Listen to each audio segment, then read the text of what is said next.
Alors, nous poursuivons notre entretien, Général Husson, avec deux autres sujets. L'internationalisation de la cybercriminalité, sachant que par nature elle est déjà internationale, elle ne connaît pas de frontières. Quelle coopération existe-t-il entre la France et d'autres pays, et notamment au sein de l'Union européenne ? Ce que vous dites est très juste, on ne peut pas faire de cyber et lutter contre la cybercriminalité en travaillant en franco-français. Évidemment, c'est très international et ça va bien au-delà de l'Union européenne. Alors on peut donner quelques exemples. La coopération, elle peut se traiter d'un point de vue déjà très opérationnel, dans le cas des enquêtes judiciaires, que ce soit les services de police, les services de gendarmerie, ont des partenariats, travaillent de manière très concrète avec les différents partenaires. Dès lors qu'on a identifié un individu, un auteur qui serait localisé dans un pays étranger, c'est une coopération entre les forces de sécurité intérieure, mais c'est aussi une coopération entre les différentes entités de justice. Donc tout ça, ça peut être parfois un petit peu long, mais pour autant, ça fonctionne et on aboutit à des interpellations dans le cadre de dossiers d'ampleur.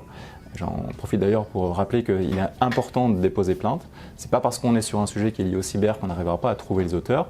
Comme je l'ai indiqué, c'est long parce que c'est très technique. On a besoin évidemment d'enquêteurs qui sont des enquêteurs pointus en la matière. On a besoin de cette coopération internationale, mais ça permet d'aboutir. Donc il faut absolument déposer plainte.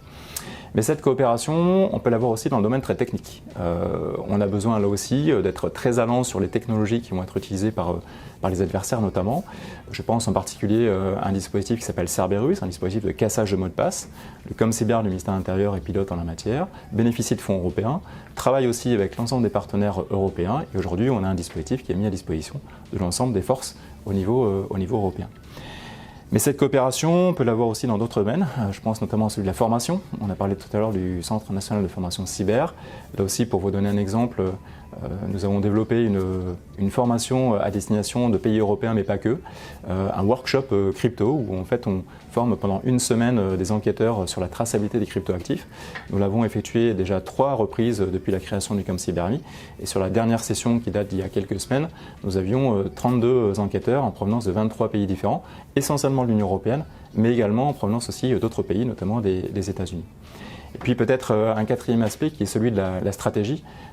Typiquement, le ComCyberMI participe au sein du ministère de l'Intérieur à des travaux qui peuvent être liés, je pense en particulier au projet de règlement aujourd'hui sur tout ce qui concerne les atteintes sexuelles aux mineurs. Donc nous sommes contributeurs en la matière.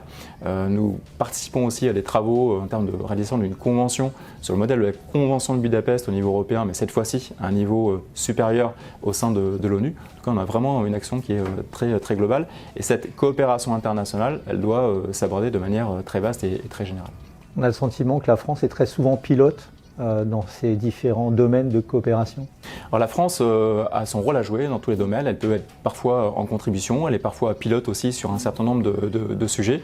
Donc en tout cas, on a vraiment matière, nous, aujourd'hui, à contribuer de manière très forte au sein de l'Union européenne, mais bien évidemment au-delà, au niveau totalement international.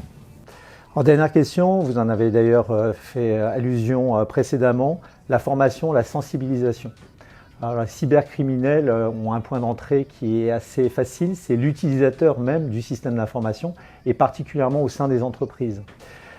Comment sensibiliser au mieux les utilisateurs pour éviter justement le risque cyber ? Alors c'est pas forcément toujours évident, ça dépend de la taille de l'entreprise ou d'une collectivité. Idéalement, il faudrait pouvoir les rassembler, avoir un contact direct et avoir une séquence de formation. Il existe également des MOOC ou des enseignements à distance qui permettent de sensibiliser.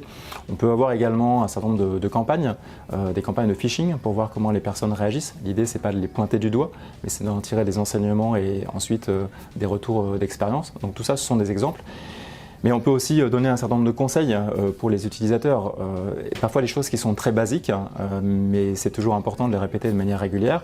On parle très souvent des mots de passe, donc avoir un mot de passe qui est un mot de passe robuste avec des lettres qui sont en majuscules, en minuscules, avec des chiffres et avec des caractères spéciaux. C'est très basique, mais manifestement il faut le faire. Et c'est vrai que la difficulté c'est parfois de s'en rappeler, donc il faut avoir des moyens mnémotechniques. Donc il y a tout un tas de petites astuces comme ça qu'il faut essayer d'avoir pour pouvoir s'en rappeler. C'est également aussi des choses, encore une fois, très simples. C'est toujours accepter les mises à jour sur son ordinateur de travail, d'ailleurs aussi son ordinateur personnel ou son smartphone, ne pas les remettre à plus tard, parce que si on n'accepte pas une nouvelle mise à jour, c'est que manifestement peut-être y a-t-il une faille qui peut être exploitée par une personne malveillante. C'est également aussi, il y a tout un tas de conseils à donner, mais vraiment séparer ces usages personnels des usages professionnels, à la fois sur ses comptes, mais également sur ses terminaux, hein, encore une fois, le téléphone portable ou l'ordinateur. C'est également, là aussi on est un peu sur le domaine du personnel, mais faire attention à son empreinte numérique sur les réseaux sociaux, ce que l'on va donner comme information, qui peuvent être là aussi utilisées par des personnes malveillantes pour ensuite peut-être essayer de rentrer d'une manière ou d'une autre dans une entreprise. C'est être particulièrement vigilant sur la connexion à différents réseaux, notamment les réseaux Wi-Fi qui sont publics, hein, sur lesquels il n'y a pas de données, il n'y a pas de chiffrement natif en la matière. Donc il faut être particulièrement vigilant par rapport à ce genre de choses. Il y a tout un tas de conseils aujourd'hui. Et je pense qu'on peut orienter aussi sur le groupement d'intérêt public qui s'appelle ACIMA, cybermalveillance.gouv.fr, qui sur son site internet recense un certain nombre d'actes malveillants auxquels les usagers, les entreprises peuvent être victimes aujourd'hui. Donc c'est toujours intéressant. Et en général, il vous donne aussi les moyens de pouvoir vous en prémunir. Donc ça peut être un très bon conseil pour chacun. Merci beaucoup pour cet échange, Général Husson. Merci à vous.